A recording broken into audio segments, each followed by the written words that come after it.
안녕하세요. 저는 전주에 있는 소피아 성원 원장 두재균입니다. 오늘의 주제는요, 소음순 성형입니다. 예전에 없던 수술이에요. 여러분, 쌍꺼풀 수술 옛날에 있었나요? 없었습니다.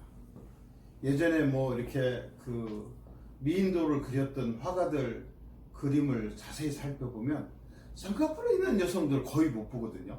그런데 쌍꺼풀 수술이 있는 것처럼 우리 부인과의 경우에서는 소음순 성형이 거의 쌍꺼풀 수술하고 유사하다고 저는 그렇게 생각했습니다.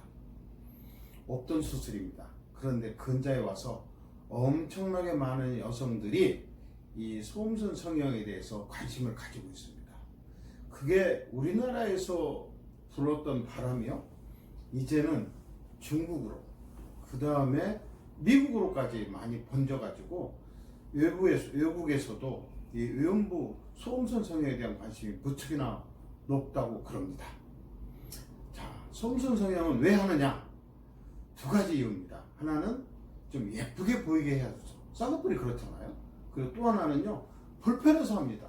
쌍꺼풀 왜 합니까? 눈썹이 찌른다든지 그럴 때 불편한 걸 해소하기 위해서 하기도 하거든요.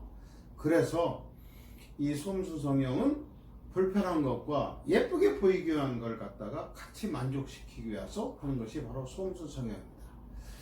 예전에 소음순 성형 수술을 할 때 제가 중국대병원 산부인과에 근무할 때 어떤 분이 오셔서 소음순 성형을 해달라고 할 때, 그 당시는요, 그때가 1980년대이기 때문에 소음순 성형 수술하는 병원이 거의 없었습니다.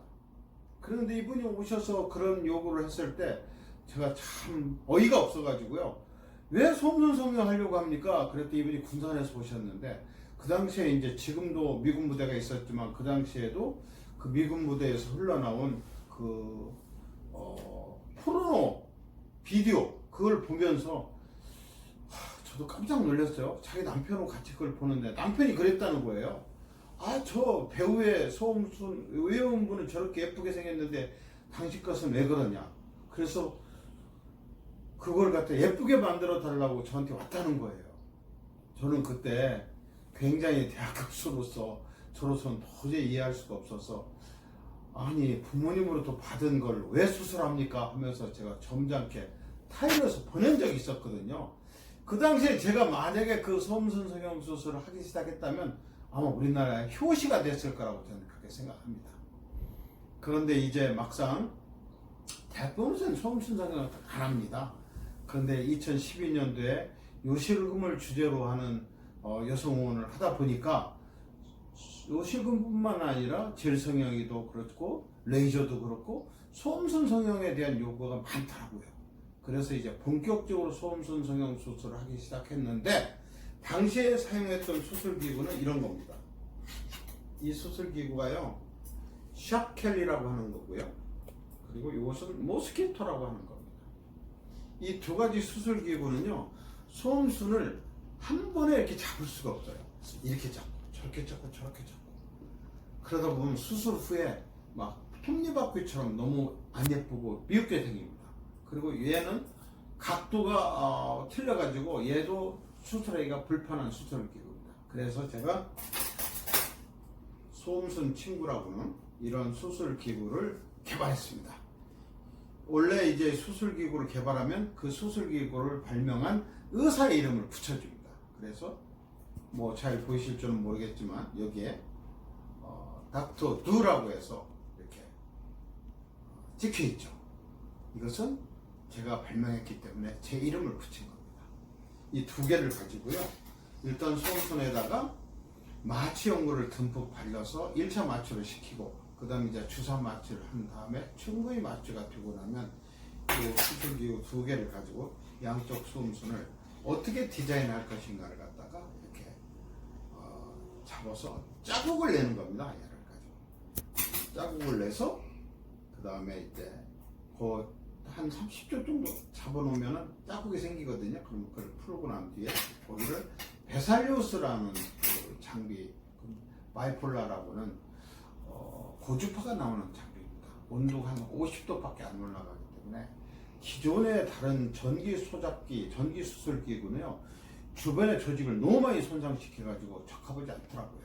그래서 이 베살리우스라고는 이 고주파 바이폴라 그 지혈 시키는 기구를 가지고 가위가 달려 있어서 불필요한 부위를 제거하고 그다음에 지혈시키고, 그리고 난 뒤에 레이저를 가지고 정교하게 보석을 다듬듯이 탁탁탁 다듬은 다음에 흡수되는 실로를 가지고 이렇게 설렁설렁 꾸며주면 아주 예쁘게 됩니다. 수술 후에 뭐 특별히 주의사항은 물론 당연히 잠자리는 한 3, 4주는 안 되고요.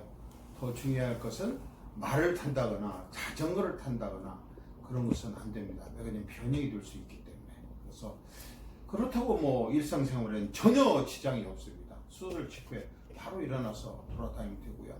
그리고 이제 소음선은 밖으로 노출된 장기이기 때문에 경우에 따라서는 아주 출혈이 좀 심할 수도 있지만 대부분의 경우는 압박 지혈이 가능합니다. 그래서 저희는 수술해주고 난 뒤에 거기에 이제 소독 거즈를 붙이고, 그 다음에 약간 이게 국소 마취제가 들어있는 거즈를 가지고 탁 강에 붙여줘가지고 소변 볼 때는 띄고 또 붙이고 하루나 이틀 정도만 유지해서 꽉 눌러주면 대부분 지혈이 잘 됩니다. 그리고 이제 회복하는 데는 한 3, 4주 정도 되면 회복이 됩니다. 이 라비아메이트 소음순 친구라는 수술 기구를 개발하고, 그 다음에 거기에 따라서 어떻게 하면 예쁘게 디자인할 수 있을까, 그리고 수술 후에 결과도 예쁠까. 쌍꺼풀 수술하는 의사들이 그렇게 얘기를 해요. 아무리 수술을 잘해도 오른쪽 눈과 왼쪽 눈이 똑같을 수는 없습니다. 그렇게 얘기하는 것처럼 소음선 성형도 마찬가지입니다.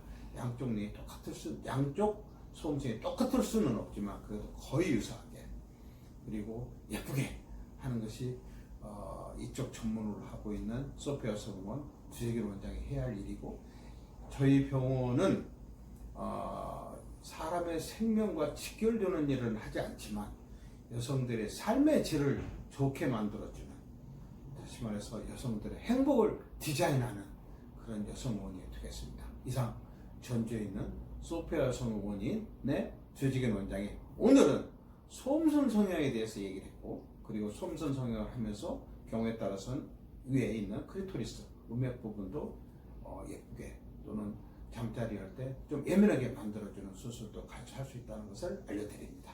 이상 주재균이었습니다. 감사합니다.